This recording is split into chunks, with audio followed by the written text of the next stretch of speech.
আসমান আর তোতার বিয়েতে চলে এসেছে কোজাগরি। সম্পূর্ণ জানতে ভিডিওটিতে একটি লাইক করে প্রথম থেকেই দেখতে থাকো। গল্পের শুরুতেই দেখা যায় আসমানের বাবা তো উদ্দালক বসুর বাড়িতে গিয়ে খুব অপমানিত হচ্ছে, কারণ সবাই মিলে তাকে অপমান করতে থাকে। টিটো, টিন, ঠাম্মি, উদ্দালক বসু সবাই অপমান করছে। আসমানের বাবা তবুও অনেক ধৈর্য সহকারে উত্তর দিতে থাকে, দেখুন মেয়েটা তো আপনার, তাহলে আপনি যদি আপনার মেয়েকেই কষ্ট দেন সেটা তো খুব একটা ভালো হবে না, তাই না স্যার? তাই জন্যই বলছিলাম যদি আপনারা সবাই মিলে এসে মেয়েটাকে আশীর্বাদ করেন, মেয়েটা অনেক ভালো থাকবে। তখন উদ্দালক বসু বলে, আমার মেয়ে আর ভালো থাকতে পারবে না। ও যেই বাড়িতে যাচ্ছে বিয়ে করে, সেই বাড়িতে এক একটা দিন ওকে অনেকই কষ্ট করে কাটাতে হবে, সেটা আমি খুব ভালো মতন বুঝতে পারছি। আসমানের বাবা বলে, আমরা যা সবসময় ভাবি সেটা যে সবসময় সেটাই ঘটবে তেমনটা নাও হতে পারে, আপনাদের তো কোনো ভুলও হতে পারে, তাই নয় কি? আসমানের বাবা তখন এই কথাটাই বলতে থাকে। উদ্দালক বসু বলে, আমার আপনার ছেলেকে খুব ভালোভাবে জানা হয়ে গেছে। ও কি করতে পারে আর কি করতে পারে না সেটা আমার থেকে ভালো আর কেউ জানে না, বুঝতে পারলেন? তাই এ সমস্ত কথা বলে খুব একটা কোনো লাভ হবে না। তখনই আসমানের বাবা কোজাগরীকে বলে, আপনি আসবেন তো দিদি? কোজাগরী তখন বলে, হ্যাঁ নিশ্চয়ই, নিশ্চয়ই আমি যাব। আমার মেয়ের বিয়ে বলে কথা, আর আমি যাব না সেটা তো হতেই পারে না, তাই না? তাই আমি যাবই। কোকো তখন বলে, কাকিমা তুমি শুধু একা না, আমিও যাব। আরে বাবা, আমার ননদের বিয়ে বলে কথা। তখনই ঠাম্মি বলে, দেখ টিটো দেখ, তুই যাবি না অথচ তোর বউ বলছে নাকি যাবে। ঠাম্মি তখন এই সমস্ত কথা বললে কোকো বলে, কেন ঠাম্মি, তোমার নাতি একজন আলাদা মানুষ, আমি একজন আলাদা মানুষ, তাহলে আমার মত সবসময় যে তোমার নাতির মতের সাথে মিলবে তেমনটা তো নাও হতে পারে। এদিকে চলে এসেছিল আসমানের মা তোতাকে ডাকতে খাওয়ার জন্য। তোতা তখন বলে, সবাই আসুক তারপরেই খাবো।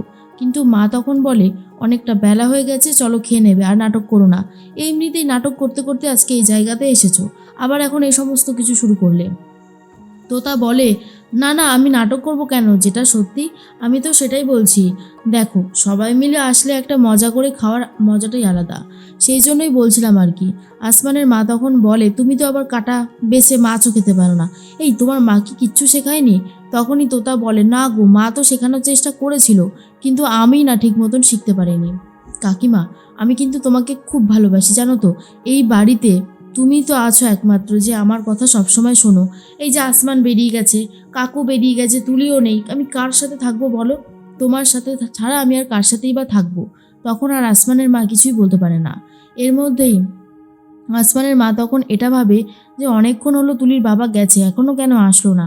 এতটা সময় লাগার তো কথা না, কখন তো নেমন্তন্ন করে চলে আসার কথা। তোতা তখন বলে, কি ভাবছো, আঙ্কেল কেন আসছে না? চলে আসবে চলে আসবে, আর একটু সময় পরেই চলে আসবে। এরপর সুন্দর করে বিয়েবাড়িটা সাজানো হয়েছে, কারণ আজ আসমান আর তোতার বিয়ে। আসমানের গায়ে হলুদের অনুষ্ঠান শুরু হবে, তোতাকেও রেডি করানো হয়েছে। তখন সবাই মিলে বলে, সত্যি ফাইনালি আমাদের আসমানটা যে বিয়ে করছে তাতে কিন্তু আমাদের বেশ ভালো লাগছে। দেখতে দেখতে আসমানের বিয়েটাও হয়ে যাচ্ছে। কিরে আসমান, কেমন লাগছে বল? আসমান তখন বলে, কেমন আর লাগবে, ওই বিয়ে করলে যেমনটা লাগে তেমনটাই লাগছে। তবে হ্যাঁ, এই যে সব কিছু তোমরা আয়োজন করছো, হইহুল্লোড় করছো, এটা দেখে বেশি ভালো লাগছে। আসমানের মা তখন বলে, আমার তুলির বাবা নেমন্তন্ন করতে গেছিল ওই মেয়ের বাড়িতে, শুনলাম একবার ঢুকতেও পর্যন্ত কেউ বলেনি, চরম লেভেলের অসভ্যতামি করেছে, খারাপ ব্যবহার করেছে, এটা কি আদৌ ঠিক হয়েছে? আসমানের বাবা বলে, দেখো যা হবার হয়ে গেছে, ও সমস্ত ভেবে কি আর লাভ আছে নাকি? তাই আর যে যাই বলুক না কেন তাতে আমার কিচ্ছু যায় আসে না। আমি আমার তোতামাকে এই বাড়িতে পেয়েছি, আমি তাতেই খুব খুশি। আমার বাড়িতে লক্ষ্মী এসেছে, এর থেকে ভালো আর কি হতে পারে?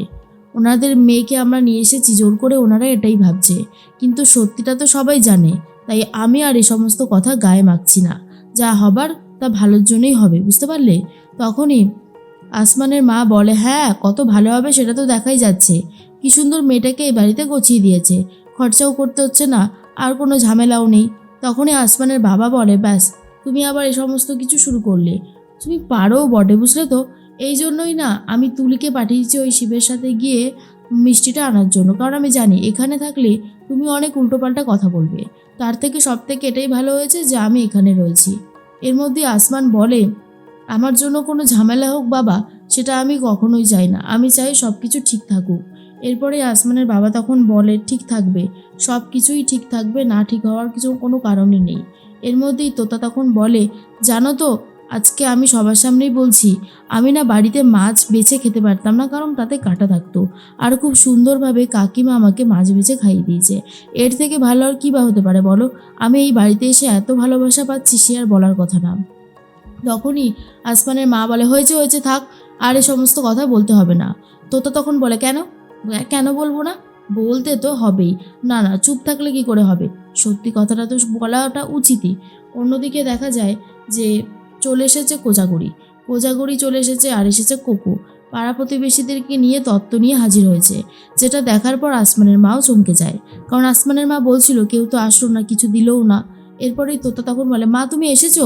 আমি খুব খুশি হয়েছি মা তুমি এসেছো বলে।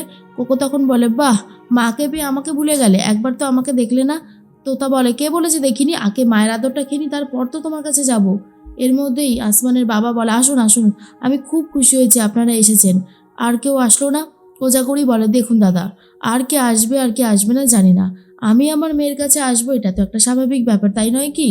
তখনই তোতা বলে, মা জানো তো, আমি বসেছিলাম কখন তোমরা আসবে অপেক্ষা করছিলাম, ফাইনালি যে তোমরা এসেছো আমি ভীষণ খুশি হয়েছি। তখনই আসমানের মা বলে, আর আমাদের লোকটাকে তো আপনারা বাড়িতেও ঢুকতে দেননি, তুলির বাবাকে কত অপমানই না আপনারা করেছেন। কোজাগরি বলে, দেখুন দিদি, অপমানটা তো আর আমি করিনি, অপমান যারা করেছে তারা বুঝে নেবে। আমি কিন্তু দাদার সাথে অলওয়েজ ভালো কথা বলেছি, ভালো ব্যবহারই করেছি। এই যে দেখুন না, সামান্য কিছু তত্ত্ব নিয়ে এসেছি দিদি, আপনার জন্য একটা গরদের শাড়িও এনেছি, পরবেন কিন্তু। তখনই আসমানের মা বলে, এসবের আবার কি দরকার ছিল? আমি কি বলেছি এসব কিছু লাগবে? তখন কোজাগরি দেবী বলে, না না, আপনি কেন বলবেন, এগুলো তো আমাদের কর্তব্য। মিষ্টি এনেছি দিদি, সবাইকে একটু ভাগ বাটোয়ারা করে দেবেন। এর মধ্যেই তখনই আসমানের বাবা বলতে থাকে, এসবের আবার কি দরকার ছিল? না না, এসবের কিছু দরকার ছিল না। কোজাগরি বলে, দরকার ছিল। আরে বাবা, সব থেকে বড় কথা হচ্ছে আমার মেয়ের বিয়ে বলে কথা। আর ও যখন ছোট ছিল তখন থেকেই মেয়ে সন্তান, জানতাম একদিন না একদিন এই বাড়িতে আসবেই আর কি।